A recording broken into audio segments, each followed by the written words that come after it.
For those who don't know what Discworld is, it was based on the Terry Pratchett, may he rest in peace, series of books.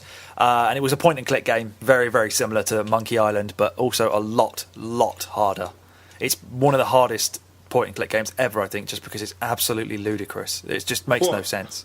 What exactly is it that makes you like this game so much? Are you a fan of Terry Pratchett? Were you a fan at the time? No. My dad is massive Terry Pratchett fan, and again, most likely through his pirated games racket at work, which you cannot retrospectively arrest him for. The statute of limitations has surely ended on the Amiga and PC of 1995 pirating, just to keep him safe. He loved Terry Pratchett, so he bought this game home. I say bought, he didn't buy it, he brought it home. Stole this game home. Yeah. And I don't know, I loved the Monkey Island games a lot, and so I would see him playing it, and when he was not home from work or whatever, I'd be like, I'm having a go on that. Game looks really good fun, because it was really bright and colourful, it was really cartoony, and it had really funny voice acting in it that I used to find really funny. Again, I'd never really read any of the books. I always tried to get into them, but I hated reading novels. So, because this was voice acted, it had like Rob Brydon in it. And Eric Idle. So that's what really drew me to it. It was just a really wacky story with this crazy cartoon art style and this voice acting, which I think really, they probably still stand up today, but I think the gameplay of it was almost impossible. Not. I needed guides for it. I'm quite surprised I never at least... I have to be honest, I haven't played this game, so I can't really offer up too much opinion on it, but I'm quite surprised I never even retrospectively went back to have a look at it, because I remember about maybe 5 or 6 years ago I decided that I was going to undertake the task to read every Terry Pratchett book. All right. I think I got about halfway through and then just got bored, so I stopped. But I have read most of the Terry Pratchett books, so I am quite surprised, at least from a kind of academic sense, that I haven't gone back to look at it. I am aware of it. I am aware that it's just obtusely difficult, and I was aware of what kind of game type it is. But in terms of actually playing it, I haven't. But I do agree with you. I have watched a lot of people play it, and I have seen a lot of gameplay pictures and screenshots. It is wonderfully colourful, and I think it looked great at the time. Yeah, it did. And there's another thing again, kind of like Worms. Terry Pratchett, British. His books very British. So I think the sense of humour really tapped into my love of things like Red Dwarf and Blackadder at the time. I was huge into those two series, and it just it was that humour that I kind of grew up on, and I think that's what drove me to this game. You're walking around with death and fighting dragons, and the guy you play, the wizard you play, I think his name's Rincewind or something. He was just a shit. Yeah. He was a shit wizard, and that was that was kind of the funniest thing about it. Really, it was kind of like it was like Monkey Island, where Guybrush Threepwood is a shit pirate. This guy was just a shit wizard, and I think that's. Do you remember if it had that box in it? It was like a chest with like 1,000 legs or something. Oh yeah, I think it's on the cover art, isn't it? Yeah, I would guess so. That's a pretty major character, at least in the early Terry Pratchett books. Yeah, I think it took a lot of books. A lot of characters from a lot of his books and kind of just shoved them in there. So I think people like my dad, who are genuine fans of Discworld, would have absolutely loved the fan service that was going on there. It didn't really mean anything to me, but it was pretty faithful to his books as far as I'm aware. It's I think retrospectively it's done quite well. Apparently it's ranked number 4 in Adventure Classic Gaming's top 10 retro graphic adventure games of all time, from PC to consoles. Jesus Christ. And Altered Gamer, whoever that is, said it was in the top 5 best PC adventure games, and Retro Gamer magazine, it was one of 4 examples demonstrating that British developers produced a disproportionately large number of overly hard video games. Not quite praise there, but yeah, they are right. It was stupidly hard, which is probably what's going to keep it down, I think, from making too much headway. I believe this was the first Championship Manager game I ever played, and oh boy, was my life changed after that. I think I agree with this. I think this must have been the first kind of management game I played as well, but I feel like I have grown to appreciate it rather than appreciated it at the time. Totally. I struggled for almost a decade probably in trying to get myself into management sim games. Yeah. I used to just be terrible, awful at them. You were? I was a Spurs fan. In the era when Spurs were total shit. And I would pick them relentlessly anyway. At least you could have picked United or something. Yeah, that's true. So yeah, I like this game a lot. But I like it retrospectively. Did you like it at the time? Oh, I loved it.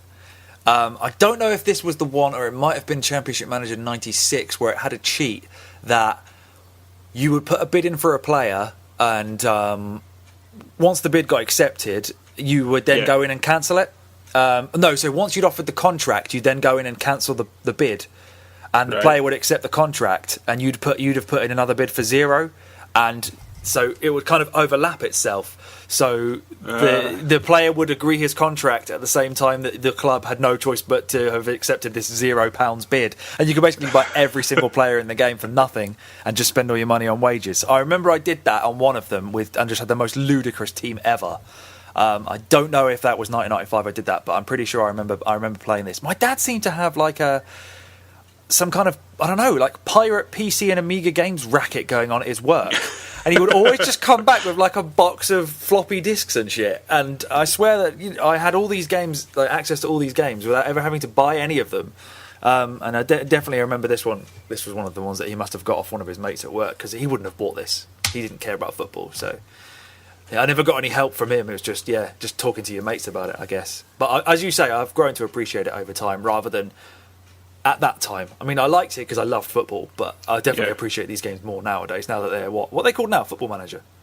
Well, Champman still exists. Does it? Yeah, I want to say that the development team splintered around... Yeah, they did.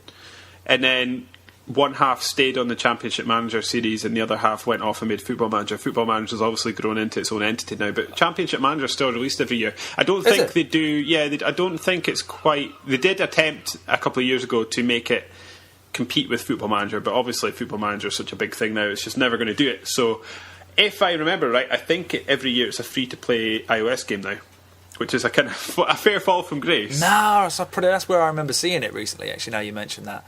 I guess the good guys went to Football Manager, didn't they? And that's why Championship Manager kind of died when that split happened, I think. Apparently, the second one is the first one that had, like, commentary on it, and like actual audio commentary, yeah. So I think this may have been quite a step forward in how we now see the game, even though it was still very text-based. But I think you had a lot more going on in the presentation aspect of it this time around, which I guess would have made it more appealing to young people like you and I.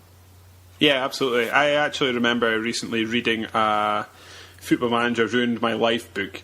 Yeah, there's a book about it. Yeah, it's basically, the most of it is stories about people doing daft things playing Football Manager. So there's a guy that used to play it, and every time he made it to a cup final, he would go off and put a suit on and then sit down in front of his laptop. Terrific. And absolutely terrific. Before and after every game, he would shake the doorknob like he was shaking the other man's hand. I've totally done that. Like, just pretending I was making speeches after. I remember when I used to play like FIFA games and stuff, I used to go recreate what I did on the game in my back garden and just boot the ball around.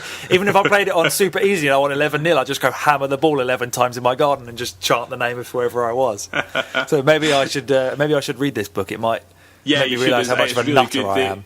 They also do. It's quite entertaining. I think it's one of the early Championship Manager games. I want to say it's actually Champman 2, but I'm not going to go as far as that to say, because I can't honestly remember. I just want to say that.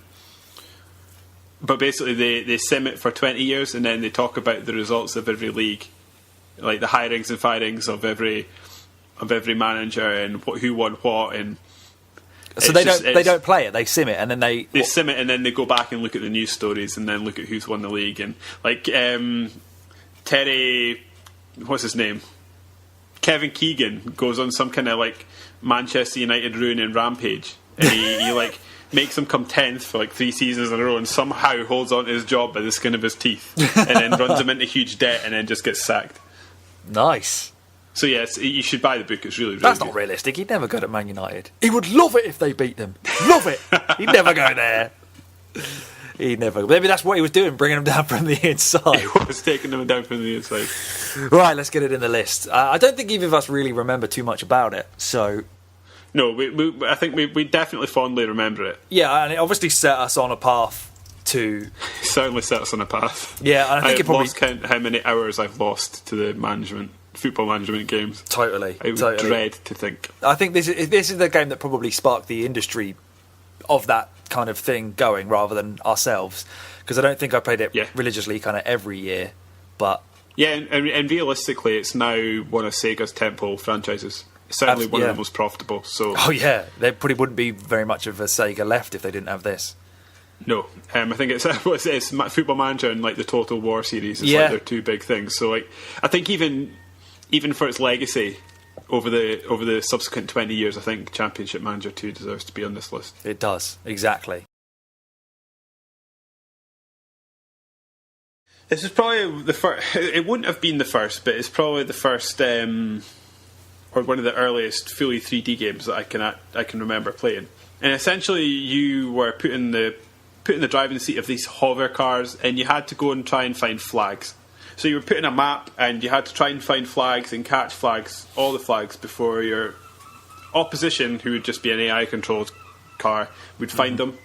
And it was just really, really fun. I'm trying to kind of make it tangible, like what was so fun about it. Because when it boils down to it, all you were doing was crawling around levels looking for flags. So was it actually kind of open levels that you had to look for these flags? Yeah. So it wasn't just on a track like Micro Machines or something? No, it was entirely open, and you were this hover car, and you would just kind of hover around. And I don't remember so much if there was a way to get flags off of the enemy, but I do remember chasing the enemy around and just bashing it repeatedly. And you could be destroyed, so maybe that was why people would bash others. Yeah. Because you obviously had a health bar and stuff, and if you got destroyed, you would lose all your flags, and you would have to go back to the spawn point and find them. And these levels were quite good for their time, because it was 1995. Remember, it was fully 3D, and the levels were multi-tiered, so you could go up ramps and things like that, and there was like more than one level to them, which added quite a nice little dynamic to it. And I just got lots of memories of spending Saturday mornings, my entire Saturday mornings, in my parents' bedroom playing this game on my dad's Amstrad computer. Nice. It was just great fun. It was a DOS game as well, if I remember correctly. Yeah, I think it was, yeah. It sounds a lot like the battle games in Diddy Kong Racing, which were brilliant. And they had like multi-tiered levels where you'd be racing open and you'd have to find things and you could attack the other players. So if it was anything like that, then it sounds like it was pretty great. It was very similar to that. From what I remember, there was never any projectiles. Okay. So it was all kind of Destruction Derby style bashing each other and just trying to. And because I was young, it was more just kind of trying to stay out the way of the enemy, because I just wasn't good enough to retaliate. So you would see the enemy and you would just try and run for your life and get away, unless I was being an idiot and just try to head on collide with it. It sounds like you had quite a lot of scope to just, go crazy with it. There was a good variety of levels as well. So there was like the multi-tiered ones. There was the basic one that had like a pyramid in the middle, if I remember right. But there was also one that was like a maze, and you had to try and find your way through the maze. Nice.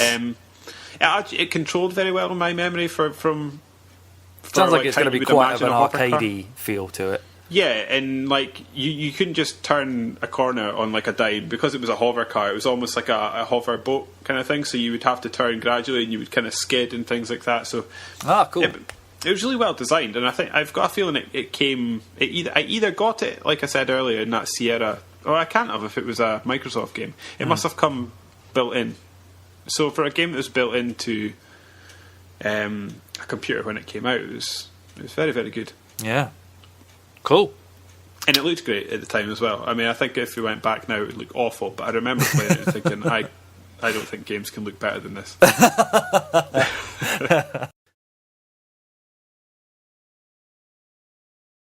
Talk us through what Bioforge is, please, sir. This game is absolute madness. It is mad as a bottle of crisps. It is like, I don't even know where to start really, but essentially it's an open, it's kind of an adventure game. You play or take on the role as this this bloke who has been, I think, captured, if I remember right, and had horrific genetic experiments forced upon him to the point that he's not even human anymore. He's kind of this weird monster robot thing, but he still has his kind of human mind. Yeah.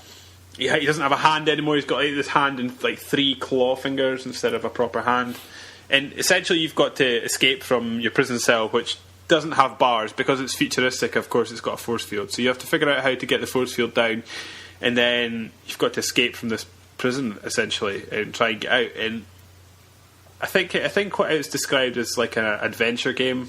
I'd actually liken it quite a lot to Resident Evil in the kind of layout of the game. So I can see this game involves a lot of back and forth to different areas, and at times it's brutally hard because it is an old game. There's several points in the game that if you miss a part, or you don't pick something up, or you don't read something, you can fail the game, and you could have put 20 hours into this game and you will not complete it because you have missed out on this one bit. And there are honestly pages and pages of text that you would just have to sit and read through. I mean, like, there's a lot of puzzles in it as well. There's a lot of puzzles, and I mean, like, I might be doing a bit of talking it down today, but at the time it was revolutionary. I think I had a quick read about it before, kind of to remind myself about the game. And it had a code name, and its code name was Interactive Movie 1. Oh, so right. you can see the kind of idea they were going for, and it had the same. Chris, who was on a Resident Evil podcast before, he said he liked the Resident Evil, the static camera positions, and he felt it made it feel quite, was it cinematic, I think he said. Yeah. Bioforge does exactly the same.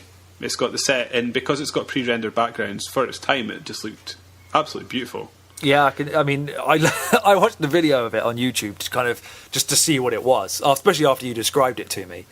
And it looks like your very, very typical old 3D adventure game. It looks dreadful to control. It looks worse than tank controls. But what I saw, this guy comes out of his cell, and then you go up to this other dude. I was kind of skipping through, but there's like a blue man, like a feral bloke inside another cell, and his arm is on the outside of it. So is this guy you've got to fight him? Yeah, he picked up the guy's arm, and then this guy says something like, "If you're after the fork, you're going to be out of luck." So this guy walked into this cell, and this man was leaving him alone. Fork. Yeah, and he was like eating something in the corner, and you're holding his arm this entire time, right in front of him. And so obviously the guy eventually, every time he picks something up, he says what it is. So he picked up a notebook. Fork. Picked it up. A fork. And the guy's like, "I told you not to get the fork." And then, so the guy doing this Let's Play ended up having a fight with this blue guy, using this guy's own arm against him to beat the shit out of him. And all he kept saying, "I wish you no harm. Please don't make me hurt you." I was like, what the fuck is this? It was just hilarious. And then I tried to skip through the rest of the video, and it was just puzzles. All puzzles. So it kind of looks like... the first bit I watched, it just looked clunky and disgusting, and I thought I'd never want to play this. But then the puzzles actually look kind of good and fun. Yeah, I'm tempted now. It is clunky and disgusting. I think the best way I would say to play it is, I think maybe 2 years ago, the Giant Bomb guys did they played through the entire game. Oh yeah, and that's honestly the best way to absorb or kind of experience the game, is to go and watch their Let's Play of it, just because it's hilarious, them laughing at it. And they also figured out that if you get really injured, he walks really, really slowly. However, his walking backwards speed is faster than his walking forward speed, and no matter how much you get injured, it doesn't affect your speed. So he spent this whole game walking and backflipping backwards to try and get through the game quicker. And it's just so funny watching the play. And at 1 minute there's like velociraptors jump out, and next minute while he's carrying this fork, you have to play this haunting tune on a flute to make a door open. And it is absolutely off the wall crazy, but it is crazy in that very specific, wonderful way that will make you love it. It does sound that way, even though you know it's a terrible game. Oh man, alive. Have you played it? How did Earthworm Jim start off? Was it a cartoon first, or was it toys? Was it a bit like our generation's Micro Machines, in that they had a toy, and so they made a cartoon to try and sell it? I think it was the game first. and then I know it had a cartoon that was voiced by Dan Castellaneta, who did Homer Simpson. Great. Let me see. Let's see where it came from. Is it fair to say that in how Discworld was very British, the Earthworm Jim games were very American, I would say, in their comedy? Like I put Earthworm Jim kind of comedy in amongst the kind of Johnny Bravo, Ren and Stimpy, I guess more modern SpongeBob kind of totally comedy sphere. Does that make sense? Yeah, absolutely. I mean, I remember the cartoon being really kind of loud and brash, and it had all these stupid names like Queen Slug for a Butt and Princess What's Her Name and all this kind of stuff. So yeah, it was definitely a very, very much American thing. I've just found where it came from. So Playmates Toys, they were the people who made the Teenage Mutant Ninja Turtles. Okay. Or they had the license for them anyway. So they were licensed by the guys who made the comic to make the toys. So they wanted to start their own franchise, and they were inspired by Sonic the Hedgehog. And they decided they wanted to start the franchise as a video game, which had not really been done that often before. Then Shiny Entertainment made the game. Then it became toys and cartoons after that. But yes, he started off as a video game. Great. That's quite new, and actually I'd say he's probably best known for not being a video game now, which means he's transcended, which I suppose speaks a lot for the character. Yeah, I guess that's through the cartoon more than anything. But having played this, at the time, I'm pretty sure this was the first game I ever got bought for my Mega Drive at the time. I remember being in the shop and seeing... I played the first one, and I remember seeing the second one on the shelf in a store and making my dad buy me it, and I can't remember ever having a Mega Drive game bought that didn't come with the console for me at that time. So that was like the one time I went into a game shop with my dad, and he checked with the store guy if it was suitable for me to play and all this kind of stuff. And yeah, but responsible parenting. Well, absolutely. I mean, he didn't really need to worry about it. It was just Earthworm Jim. But it could have been Mortal Kombat or something. But yeah, good memories of this game. And I played it again recently, and it totally holds up as just such an original platformer. Every single level is almost totally different. I had levels where I was trying to bounce puppies being thrown out of a window on a pillow to get caught by a dog in a funnel. I had ones where I was riding stair lifts trying to avoid grannies falling from the ceiling. I was having one where he was dressed up as almost like a worm fetus, and I was floating around what appeared to be somebody's internal organs or something like that. It's just bizarre. Every level feels different, and it's just got such a cool graphical style and such a cool sense of fun. And I think if you wanted to play a very different platformer today, even more different than Yoshi's Island, then Earthworm Jim is completely unique in that sense. Was this my child's memory? But I also remember these games being, especially 2, being quite difficult. Is that true? Yeah. And being like brutally unforgiving as well. I think the first game was probably harder because it had a bit where you had to race Psychro on through the comets and stuff after pretty much every level, and I always used to find that really difficult. This one, when I played it yesterday, I got to level 11, I think, in a couple of hours. So I don't know how many levels there are, but I definitely may have found it difficult as a kid. But this one I find a lot easier to go back and play now than I do the first one. Except that bit with the bouncing the puppies on the pillow, that is so hard and so annoying.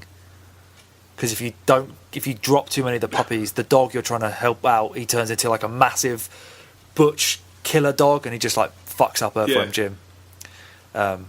It's so hard. But yeah, they were quite difficult. It is so weird, but I love it. Like I said, the boss at the end of the first level in Earthworm Jim is a goldfish in a bowl, because I think he's Bob the evil goldfish or something, and all Earthworm Jim does is just take him out of the bowl and eat him, and then the level ends. So best boss ever.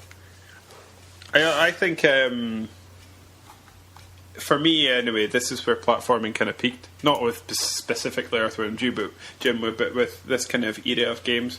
This is where I remember these. It was kind of during that era. That was the kind of games I played. Whereas as time went on, I kind of moved into different things. But I would put Earthworm Jim 2, and kind of obviously there's a Toy Story platforming game, and then there's also the Aladdin one, which would have been out around that time as well. Yeah, Lion King, Rise Star, Bubsy, Dynamite Heady. Their Mega Drive was full of them. None of them were as good as Mario. No.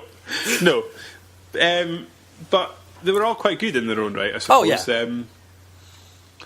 So yeah, I think Earthworm Jim 2 is as good a game as any from that era to be held up as kind of, look at this is what the Mega Drive had. Yeah, I mean, it's got a strong soundtrack, it's got good graphics, and it's still playable today, because all these games kind of are, especially the higher echelons of platforming games, as you say. The fact that they limited themselves to still being 2D rather than, playing some early 3D platformers like, I don't know, Rayman from that year or whatever, probably won't hold up at all very well anymore. But the 2D platformer kind of died a death until recently, when Nintendo started making the Mario games again, and Rayman, went 2D. But they've not really done a lot in the last kind of 10 years or so. So I think to go back and play these old 2D games would have always guaranteed you a good time, rather than playing some of the older 3D platformers did. Absolutely, yeah. I agree with that.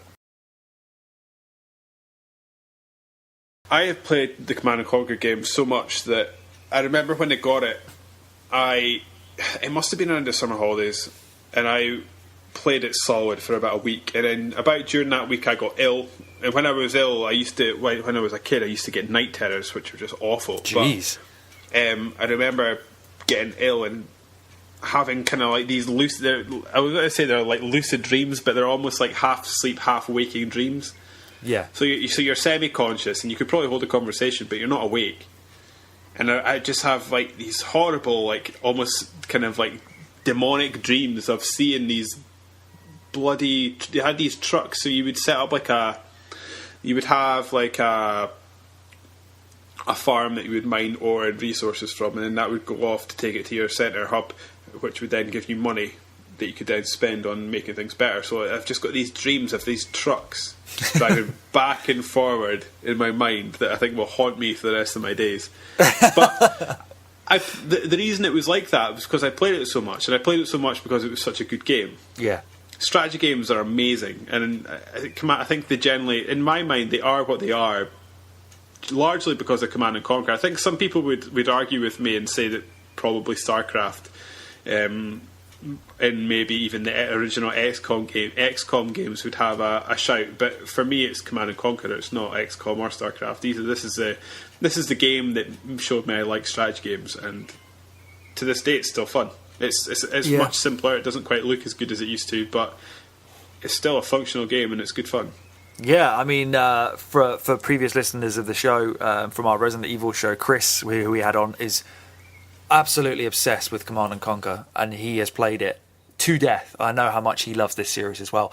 It's a series that I've always had an interest in. I'm pretty sure I've got Command & Conquer on the N64, which is possibly the worst place you could ever own that game. Because might have that as well, actually. Yeah, it's not even on disc; it's cartridge, so the music isn't even good. So, but it's one of these games I'm just terrible at. I always used to want to play it. My dad had it on PC. I would try it. I just wasn't very good at it. I always wanted it to be good because I do like the thing. I like the thought of strategy games. I was a big Age of Empires fan, as you were mentioning that game earlier, which isn't really the same kind of thing, but. Certainly in a multiplayer sort of way, but I mean, it would fit in the same genre. Obviously, like the I guess aesthetics are very different in the kind of like weapons and stuff, but it's still the same idea. I mean, instead of having a man with a bow and arrow, you've got a troop with a gun. They are. I mean, it's such a well loved franchise that still goes to this day, doesn't it? They're still making new ones.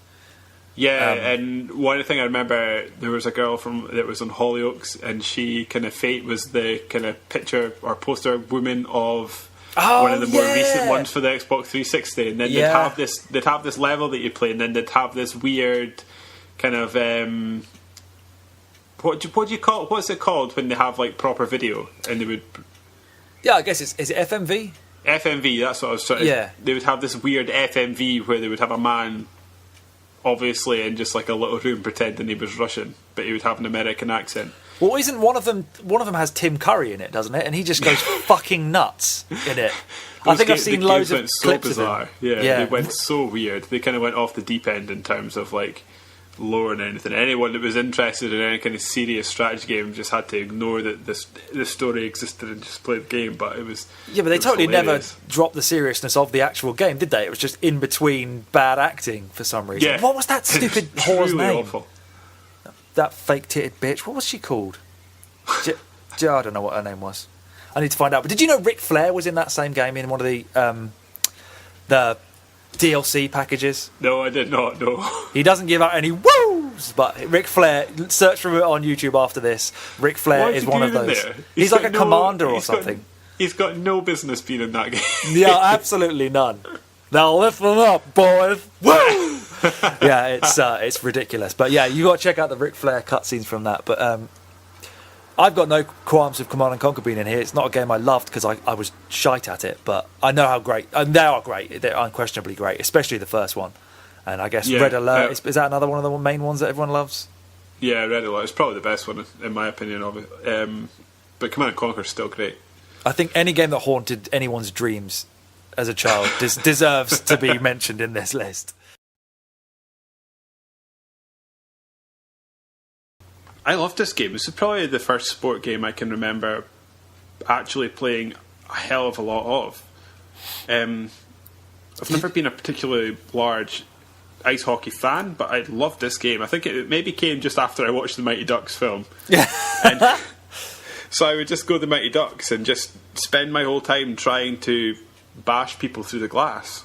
Well, why not? I mean, I agree with you. I can't really follow ice hockey as a sport. It's too fast paced, and man, that is a very small puck you're trying to follow if you're not a follower of that sport. But I love ice hockey games. Just for anyone listening who doesn't really know, it was on the SNES, Mega Drive, and PC, and it came out in September by EA. It kind of iterated on the NHL 94 formula, which I believe is like the standard formula for all ice hockey games that they followed. I own 94 on the Mega CD, but I didn't really play it at the time. And I didn't play NHL 96 at the time, but I imagine the gameplay is quite similar to 94.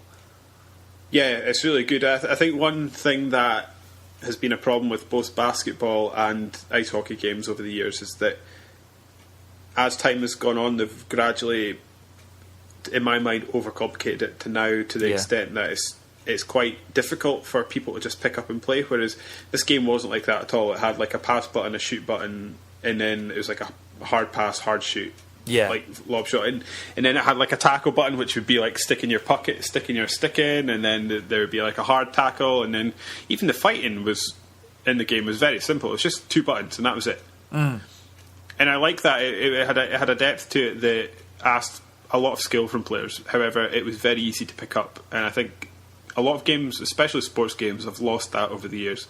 Yeah, I think you're right. I think that's probably I mean, I guess ice hockey games, by the very nature of the sport, are probably the easiest American sports games to pick up and play. Maybe baseball, but you'd kind of have to know a little bit about what's going on. But ice hockey games, especially at that time, were really, really simple. Like you say, it was just pass, shoot, score. I mean, it's similar to our football, or the most similar to our football, so we would kind of get it. I totally agree with you about, like modern basketball games. They are really difficult. You've got to know a lot of tactics. You can't just be shooting 3-pointers all day and dunking it like you could on NBA Jam. So I think, like you say, games like hockey games, because they haven't really done too much more other than just adding in new rules and better graphics and stuff. They are still basically just you got to score goals and you can beat people up. So I think that's why old ice hockey games kind of hold up today better than most, because they still maintain that same kind of spirit as the modern games, whereas a lot of the other sports games really don't. Sure. No, I'd agree with that, and it was just really, really fun. I played entire seasons of that game, and that at my age, that was quite rare. Especially as not a fan of an NHL at all, then it obviously says a lot about how much you enjoyed that game.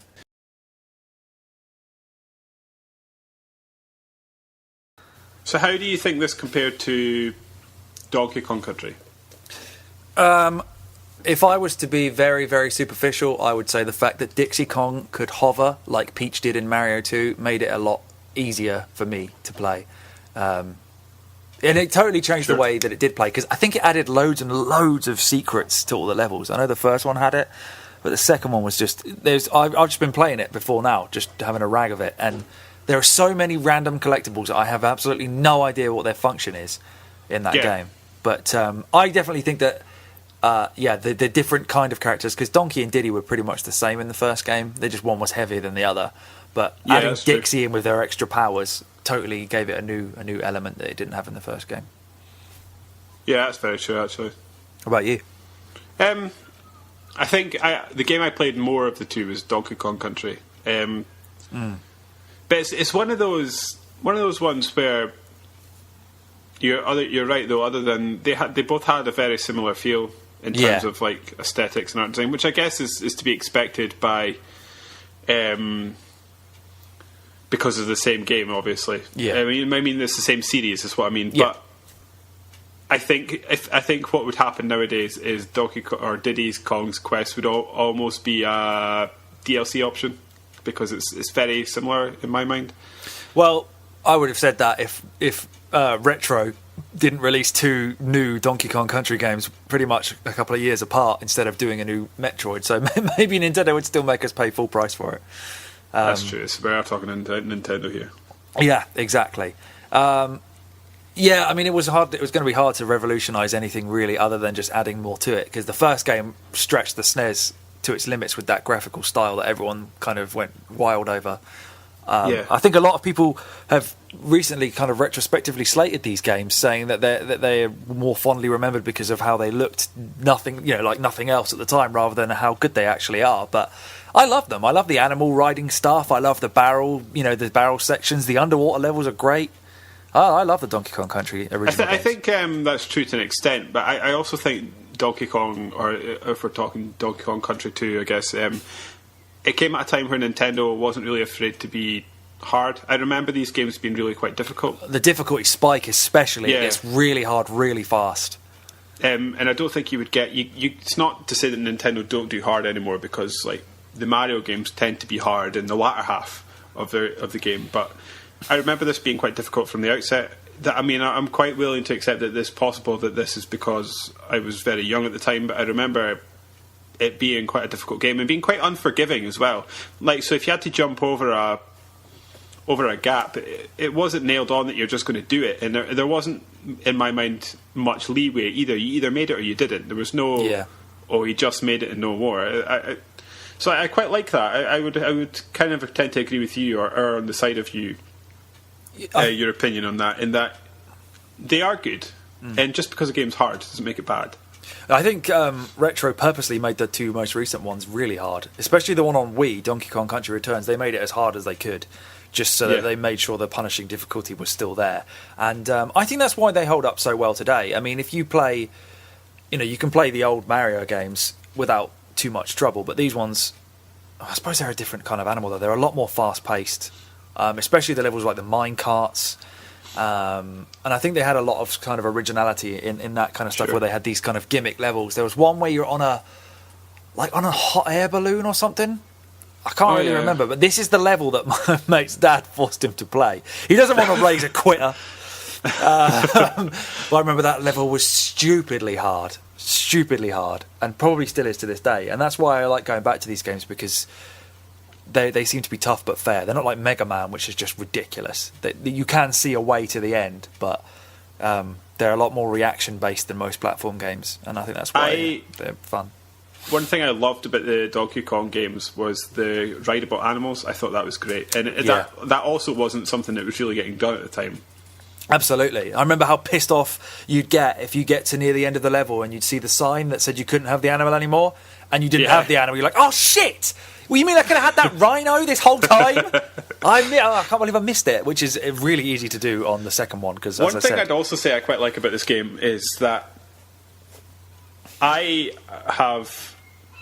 are very few games that have swimming sections that I like. Yeah. I think my least favourite part of Mario games is the parts where you go underwater, and that's generally would be across the board in most games. Especially but 3D Donkey ones. Kong Country had water that was okay. It wasn't slow. It didn't slow down the gameplay or make it kind of feel like you were in tar at any point. You did you still moved, or you could still kind of book it through the levels, but in a different way. And I would say I would go as far to say this is up there with the best water levels in any game, and water music as well, because the music for the water levels was awesome. And like we said, you get to ride a swordfish in those levels. The swordfish was cool. He sped that bad boy up. Yeah, just basically thrusting his face at stuff. I love the game, and I don't think there was ever any question it was going to be in the list.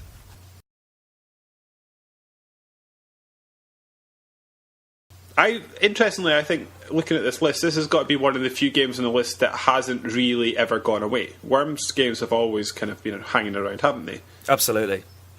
And to their detriment, I think. I don't think any of them really have iterated on the first game that well. They've not really done anything, have they? No, that's very true. But I guess, like, I would still be quite happy to sit down with a few friends and play a game of Worms. Oh, absolutely. And I think that it says a lot to its longevity. It's maybe... You're right, it's probably to its detriment in that it's not really evolved. And remember, they did try and evolve it in later on with the 3D version of Worms, but that just was awful. So, God. Quite rightly, they went back to the 2D. And I think this is a good game. And I feel like, in the way that Tetris doesn't need to be iterated upon, is an argument to be made that Worms, perhaps, they nailed it first time, so why mess with a formula that works? Exactly. I think some of the recent ones have been cool because you've had online play. I remember I had really loads of fun with the one on Xbox 360, playing that one online with some mates, especially drunk. Yeah, that was great fun. It's always fun to play games. Well, not all games drunk, but Worms is definitely one to have a nice drinking game with. The best thing about Worms I've always found is how quintessentially British it was. You could really feel the British sense of humour coursing through it with all the stupid voices, oh no, and all that kind of stuff. And stupid if you missed with your grenades or whatever. But the game was really hard. Like, to actually have a game of Worms where you're both playing skillfully is almost impossible. You just end up with you just lobbing like grenades from one end of the map to each other and just hopefully trying to get one at the end because you've used up all your airstrikes in the first 2 fucking rounds. Yeah, it was so much fun. One thing I liked is that I wonder if they stumbled across this accidentally, but they almost made you care about your worms and allowing you to name them. Totally. Who did you use to name them after? The beginning, I would name them all after my friends at the time. Right. But in later years, we had a friend called Kyle, who he was a friend, but I feel sorry for him now. Essentially, we used to just bully him. So we would just name all our worms after him. Varying incarnations of his name would be the... I think because I didn't really have a lot of pets as a kid. I think I named these as I would name pets, but most of the time they were all just named after Spurs players. So I'd have like Teddy Sheringham and Jurgen Klinsmann and all that kind of stuff. Just they would always be the names, and me and my mates used to name them after our favourite football players at the time. Did you have an Adebayor worm that would pop up, do amazing damage in the first turn, and then just go missing?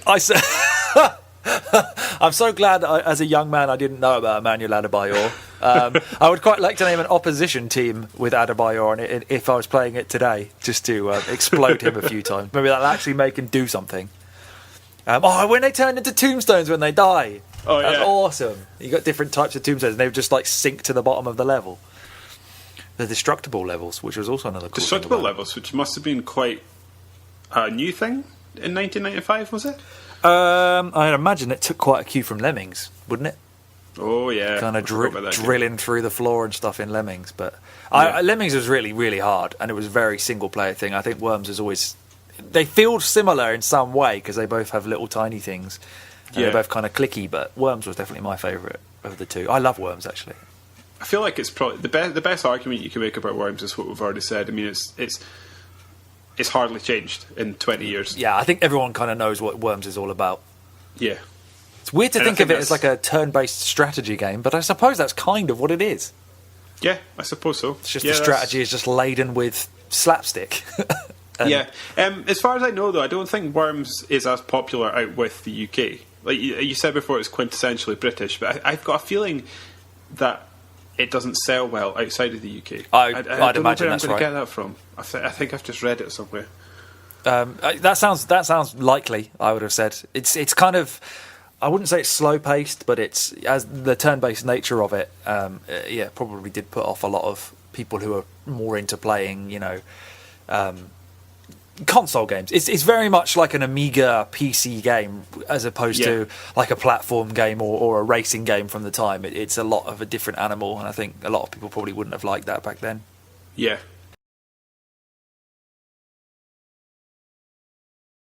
What can we say about Mario World 2, huh? Well, I'm actually quite new to this game. I don't think I had even played it until I met you. Oh, right. And you foisted a cartridge upon me and made me take it home and play it. Well, there's probably an old podcast episode where we did this, where we had this discussion, I'd imagine. So I have retrospectively played it, and it's a great game. It's aged very well. It's very different to anything that had come before it, but that's not a bad thing. That's just, I guess, Nintendo's innovation. They weren't kind of afraid to think outside the box, and I would say this game definitely does think outside the box in terms of Mario gameplay.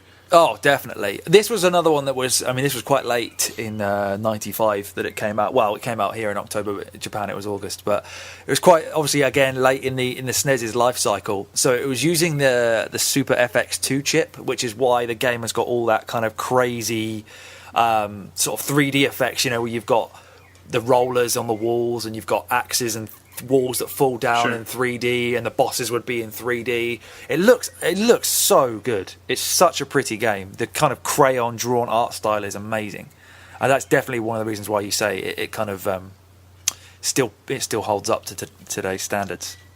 Yeah, and I guess the art style. I think the art style goes a long way. It's like games all throughout gaming history have kind of strived towards realism. However, as time goes on, it's the games that have adopted their own kind of unique style that have always, or at least in the general, have aged better. And I'd say Mario World 2 certainly falls into that category. Yeah, definitely. I think we're going to have a lot of games in this list that that would have the very sort of early beginnings of 3D graphics, and nowadays they just look dreadful. They look almost unplayable. Whereas this game, it doesn't suffer from that because it's still stuck to Nintendo's kind of tried and tested formula of 2D platforming, but it had such a different spin on it. You were playing as Yoshi looking after little baby Mario. It was more about collecting stuff in the level using Yoshi's powers rather than actually just finishing the level as quickly as you can. You were looking for stars and flowers and red coins and all that kind of stuff, and it's a totally different kind of Mario game. It's more of a completionist thing rather than a skill-based platforming thing. But I think that's why another reason why it stands out in this era, because it was so different, and it was a welcome change, I think. Yeah, no, I'd agree with that. Great fun. Yeah, I guess as you've only played it recently, you've not really got any real childhood memories of it. I don't think I have either, to be honest. No, I don't have any kind of nostalgic appreciation for it, but I've got... I was going to say to an extent it's more important, but it's not. It's a no less important kind of memory of it, just because you can kind of appreciate it for what it is and what it did for the gaming industry at large, I suppose. It's also one of those franchises that hasn't been really rammed into the ground like a lot of franchises have over the last 20 years. It has taken, 19 years before we even saw another one? They redid it on the GBA when they were doing the Mario Advance titles. But the newest one they did was that... Oh no, did they do another one on the DS? I can't remember what it was called.